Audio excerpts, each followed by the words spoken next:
Video کو start کرتے ہیں، دیکھتے ہیں، ہم کو بھی جاننے کو ملے گا. ٹھیک ہے دوستو، مسجد الاقصی یعنی بیت المقدس،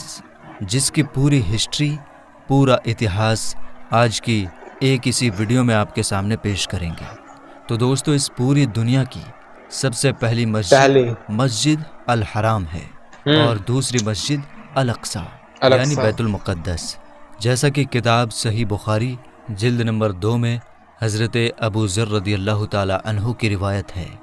کہ میں نے پوچھا، یا رسول اللہ صلی اللہ تعالی علیہ وسلم، اس زمین پر سب سے پہلے کون سی مسجد بنائی گئی؟ تو آپ صلی اللہ تعالی علیہ وسلم نے فرمایا کہ مسجد الحرام. ابو ذر رضی اللہ تعالی عنہ کہتے ہیں کہ میں نے پھر پوچھا، اس کے بعد؟ تو آپ صلی اللہ تعالی علیہ وسلم نے فرمایا مسجد الاقصی. میں نے پھر پوچھا کہ ان دونوں مسجدوں میں کتنے سالوں کا گیپ ہے، یعنی کتنے سالوں کا فاصلہ ہے؟ تو آپ صلی اللہ تعالی علیہ وسلم نے فرمایا 40 سال کا. تو دوستو، اس سے معلوم ہوا کہ مسجد الحرام کو بنانے کے ٹھیک 40 سال بعد مسجد الاقصی یعنی بیت المقدس کو بھی بنایا گیا. لیکن بیت المقدس یعنی مسجد الاقصی کو سب سے پہلے کس نے بنایا، یہ جاننا آسان نہیں ہے،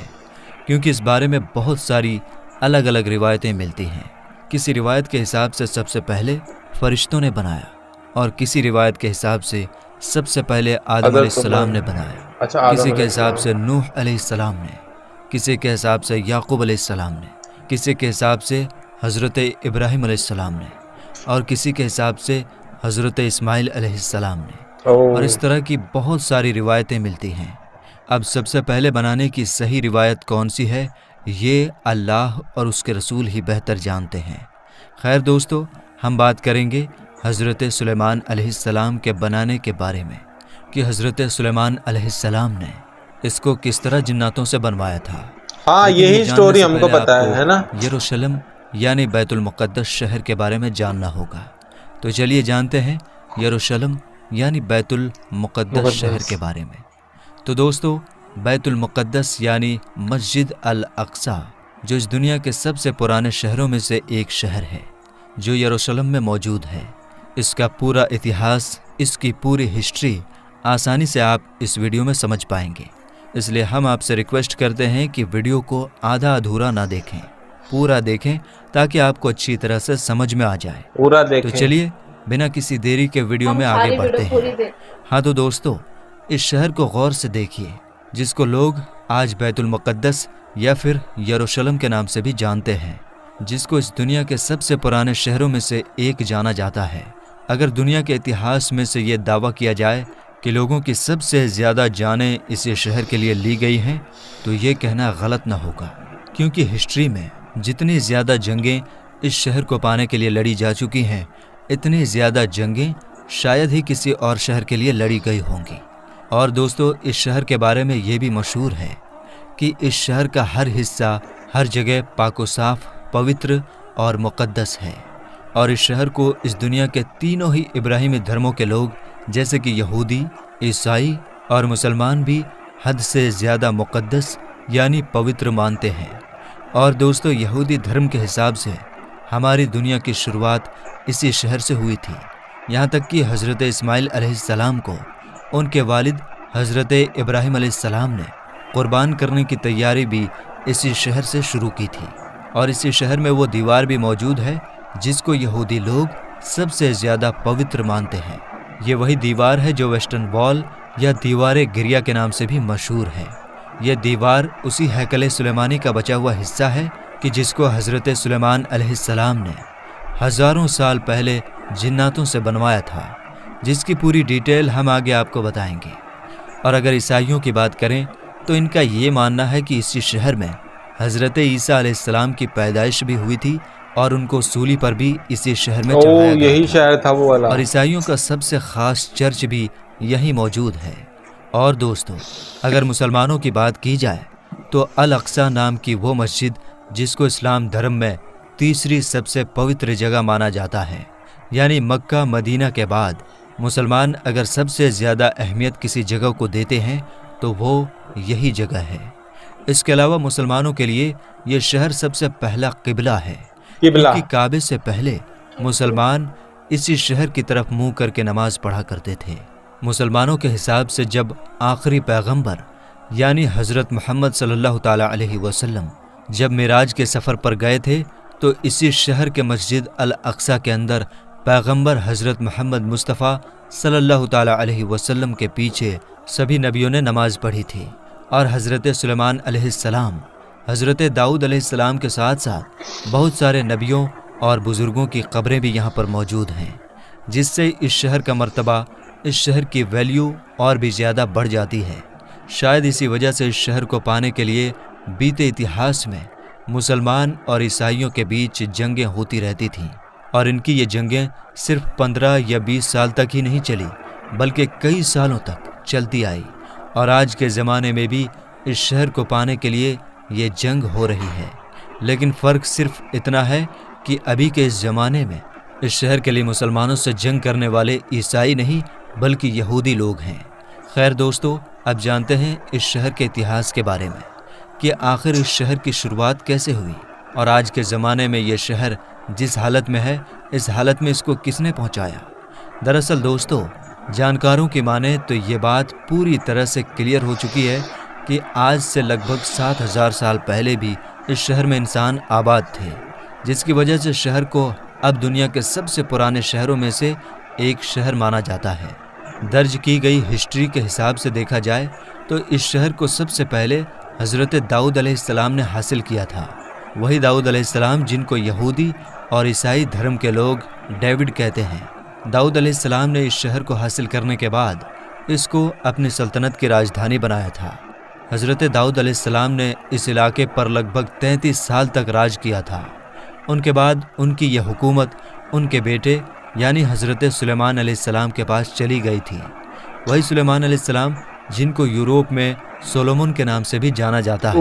سلیمان علیہ السلام نے ہی اس ہیکل سلیمانی نام کی مشہور بلڈنگ کو بھی جناتوں سے بنوایا تھا، جس کے اندر تابوت سکینہ کو رکھا گیا تھا۔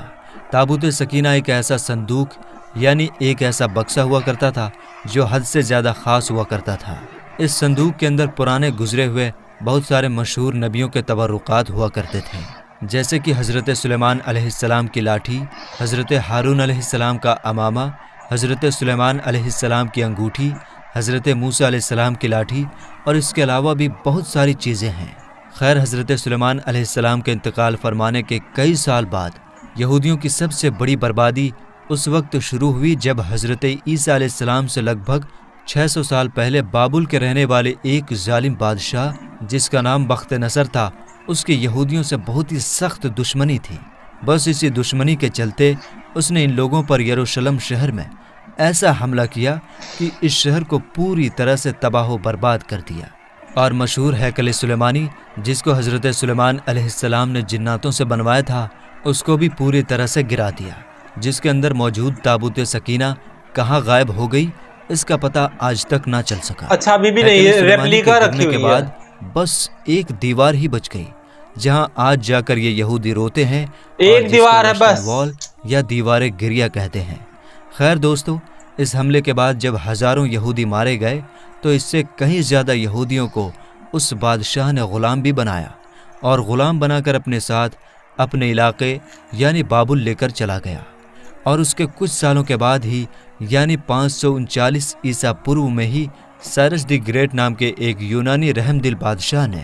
اس شہر بابل پر ہی حملہ کر دیا، جس بابل شہر کے بادشاہ نے یہودیوں کو تباہ و برباد کیا تھا اور غلام بھی بنایا تھا۔ خیر، سائرس دی گریٹ نے بابل شہر کو حاصل بھی کیا، اور ان یہودیوں کو جن کو ظالم بادشاہ بخت نصر نے غلام بنایا تھا، ان سبھی غلام یہودیوں کو بھی آزاد کرایا اور ان کو اپنے وطن جانے کی بھی اجازت دے دی۔ یہ لوگ نہ صرف اپنے وطن واپس آئے بلکہ انہوں نے سائرس دی گریٹ کی مدد سے اس مشہور عمارت ہیکل سلیمانی کو پھر سے بنوا لیا۔ مگر وقت بیتتا گیا اور پھر سن 70 عیسوی کے زمانے میں دنیا کی سب سے طاقتور سلطنت یعنی رومن سلطنت نے یروشلم شہر پر حملہ کر دیا۔ رومن شہنشاہ ٹائٹس جب اس شہر میں گھسا تو اس کی فوج نے اس پورے شہر میں آگ لگا دی، ساتھ ہی ساتھ ہیکل سلیمانی نام کی اس عمارت کو بھی پوری طرح سے برباد کر دیا، اور جیسے جیسے وقت بیتتا گیا ویسے ویسے یہودیوں کا رومن سلطنت کے انڈر میں رہنا اور بھی زیادہ مشکل ہونے لگا۔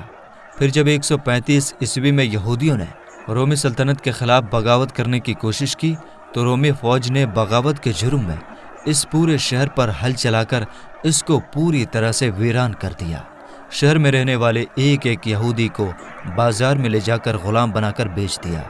اتنا ہی نہیں، رومی لوگوں کو یہودیوں سے اتنی زیادہ نفرت تھی کہ جس کی وجہ سے رومی لوگوں نے یہودیوں کی اس خاص جگہ جہاں ہیکل سلیمانی ہوا کرتی تھی وہاں کوڑا اور گندگی ڈالنا شروع کر دی،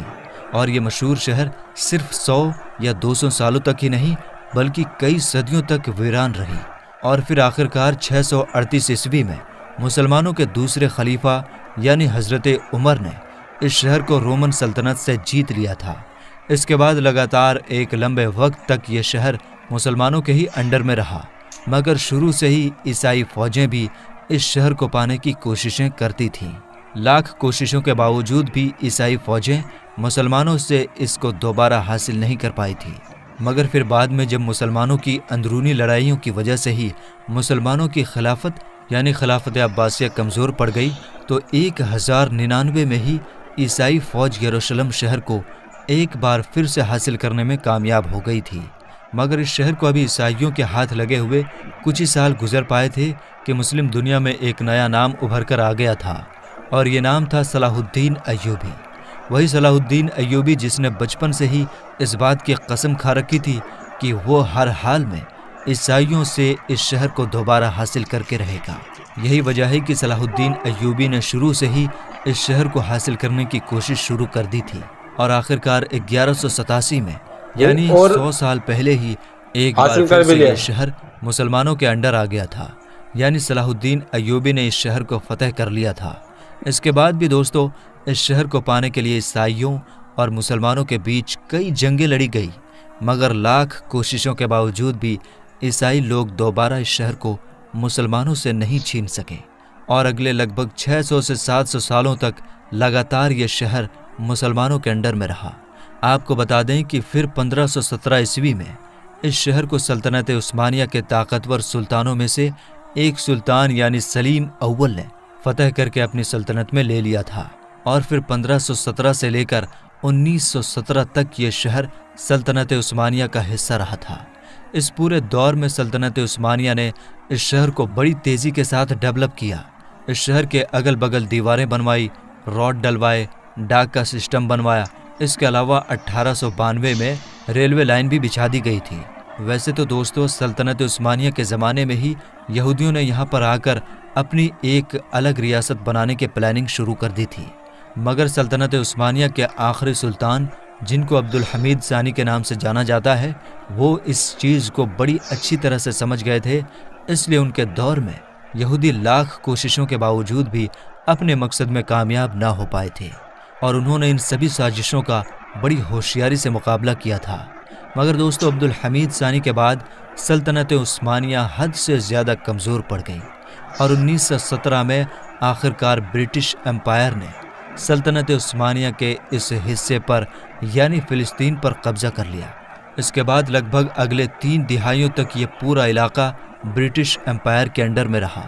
اور یہی وہ پورا دور تھا جس میں دنیا بھر کے یہودیوں کو الگ الگ علاقوں سے بلا کر فلسطین میں جمع کرنا شروع کر دیا تھا۔ سب سے پہلے 1947 میں یونائٹڈ نیشن کی طرف سے اس بنٹوارے کو منظوری دے دی گئی، جس کے حساب سے آدھا فلسطین یہودیوں کو دیا جانا تھا، جبکہ آدھا فلسطینیوں کو، اور اس کے بعد آخرکار 1948 میں اسرائیل دیش کا اعلان بھی کروا دیا گیا، جس کے حساب سے آدھا فلسطین یہاں سے ہوا یہودیوں کو دیا جانا تھا جبکہ آدھا فلسطینیوں کو، اور اس کے بعد آخرکار 1948 میں اسرائیل دیش کا اعلان بھی کروا دیا گیا۔ اس اعلان کے ساتھ ہی نہ صرف فلسطین کے 2 ٹکڑے کر دیے گئے بلکہ ساتھ ہی ساتھ یروشلم شہر کو بھی 2 ٹکڑوں میں بانٹ دیا گیا۔ دوسری طرف جب باقی بچے ہوئے عرب دیشوں نے دیکھا کہ ان کے ساتھ دھوکہ دھڑی کرتے ہوئے فلسطین کو 2 حصوں میں بانٹ دیا گیا ہے تو انہوں نے اس فیصلے کو روکنے کی بھرپور کوشش کی اور اسرائیل کے خلاف جنگ کا اعلان بھی کر دیا، مگر اسرائیل کے ساتھ یورپین مدد ہونے کی وجہ سے عرب دیش اس جنگ کو جیت نہ سکے، اور وہیں دوسری طرف اسرائیل نے 1947 کی جنگ میں باقی بچے ہوئے یروشلم کے دوسرے حصے پر بھی قبضہ کر لیا۔ آپ کو بتا دیں کہ 1947 میں یونائٹڈ نیشن کی طرف سے کیے گئے بنٹوارے کی وجہ سے آج بھی دنیا کے لگ بھگ سبھی دیش اسرائیل کے پورے یروشلم شہر پر قبضے کو غلط مانتے ہیں، مگر اس کے باوجود بھی اسرائیل دیش نے نہ صرف پورے یروشلم کو اپنے کنٹرول میں لے رکھا ہے